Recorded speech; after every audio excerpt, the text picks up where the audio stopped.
मरकजी वजीर Kishan Reddy नलगొండ BJP office में सहाफ़ियों से बात करते हुए मीडिया मित्रुలందరికీ కూడా నమస్కారం।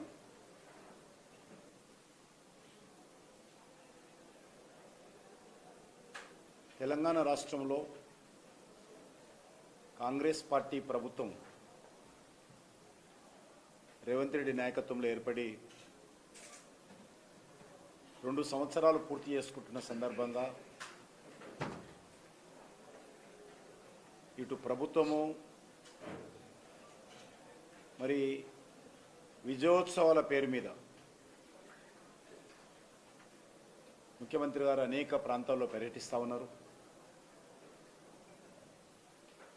మంత్రులు ప్రభుత్వం తరఫున అనేక కార్యక్రమాలు చేయాలనుకునేటువంటి ప్లాన్ చేస్తూ ఉన్నారు।